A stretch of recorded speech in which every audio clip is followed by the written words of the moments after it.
हमारे लोग बुद्धिजीवी लोग, जिसे जो अपने आप को बुद्धिजीवी समझते हैं, वो संविधान की जब चर्चा करते हैं वो ऐसी चर्चा करते हैं कि फलाना आर्टिकल फलाने देश से आया, फलाना आर्टिकल फलाने देश से आया। अभी भी वंश से एक वक्ता ने ऐसा कहा कि समता, न्याय और बंधुत्व ये भी किसी दूसरे देश से आया है, जबकि हमारे महापुरुष थे वो शायद इस पर्चे को ठीक से पढ़े नहीं। समता, न्याय और बंधुत्व ये बुद्ध के दर्शन से आया है। और हमारा संविधान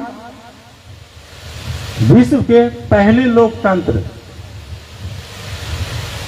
हमारा संसद, हमारा जो संसदीय प्रणाली है वो विश्व के पहले लोकतंत्र से लिया गया है। वो भी इसी तरह की संसदीय प्रणाली हुआ करती थी जहां पर सभी लोग गण अपनी अपनी बात को रखते थे, चर्चाएं होती थी और फिर एक सामूहिक निर्णय पर पहुंचा जाता था। तो मैं अपने लोगों से ये आग्रह करूंगा वो कम से कम उस लोकतंत्र को पढ़ें जो विश्व का प्रथम लोकतंत्र था, उसको खोजें। बहुत लोग ऐसा कहते हैं ऐसा कहाँ लिखा हुआ है, किताब दीजिए। अब व्हाट्सएप पर किताब तो नहीं दिया जा सकता है ना, तो आप अपने से खोजिए, आपको बहुत कुछ मिलेगा। आप सिर्फ लोकतंत्र को खोजने में आपको बहुत कुछ मिलेगा, बहुत चीजों की जानकारी होगी।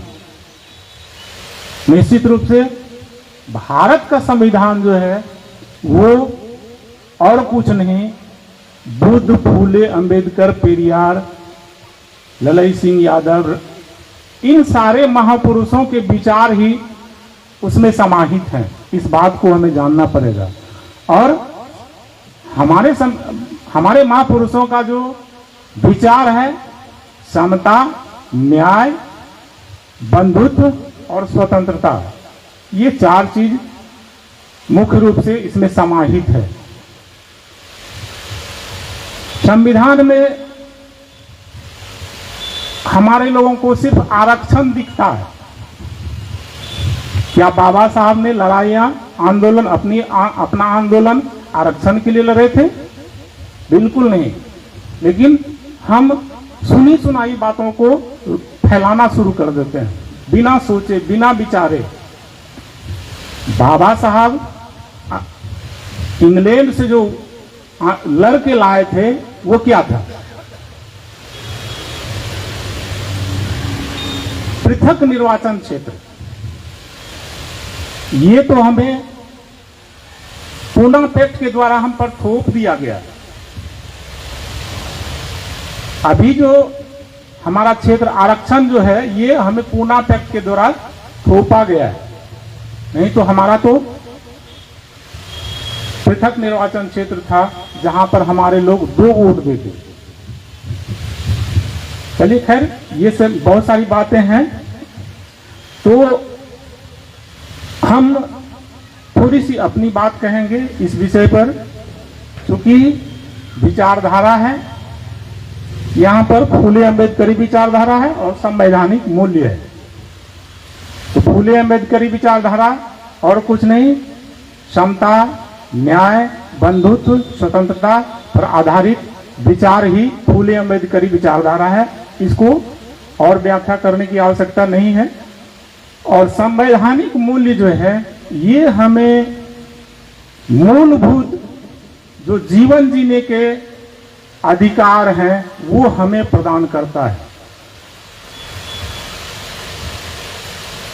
अनुच्छेद 13 मौलिक अधिकार का प्रवेश द्वार है। अनुच्छेद 13 मौलिक अधिकार का प्रवेश द्वार है। इसे हमें जानना चाहिए, क्योंकि यही अनुच्छेद जो गैर बराबरी का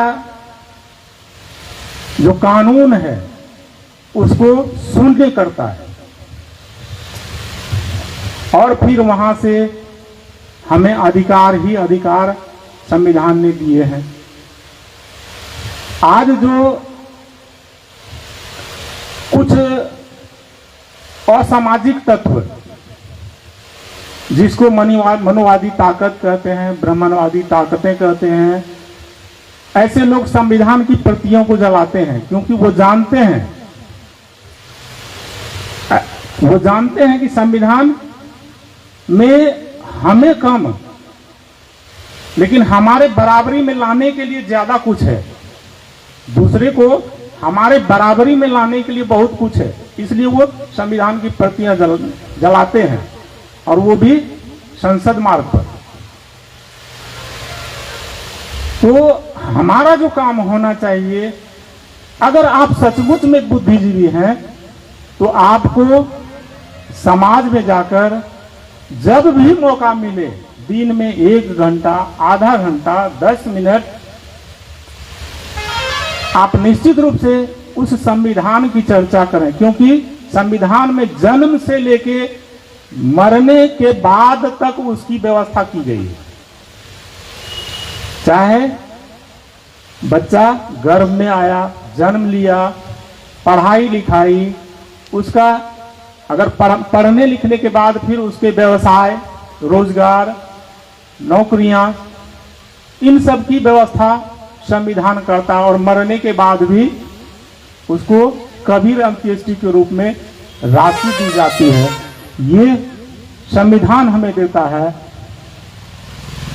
और इन सब बातों को हमें समाज में आम लोगों तक पहुंचाना है, ताकि जब आम लोग समझ जाएंगे तो फिर हमें चिल्लाने की आवश्यकता नहीं पड़ेगी। पूरा समाज जिस दिन सड़कों पर होगा, तो फिर ये जो विपरीत विचारधारा के जो पोषक लोग हैं, वो अब घरों में डूबकेंगे।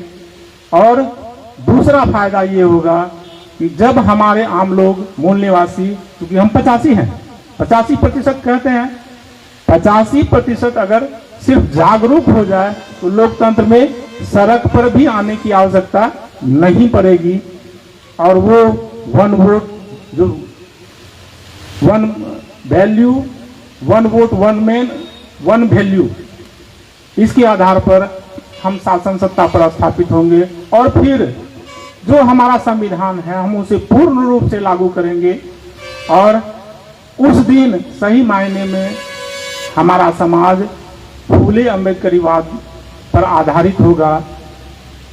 इतनी ही बात कह के मैं अपनी बात को यहाँ विराम देता हूँ। जय भीम, जय मूल निवासी, जय भारत, जय संविधान।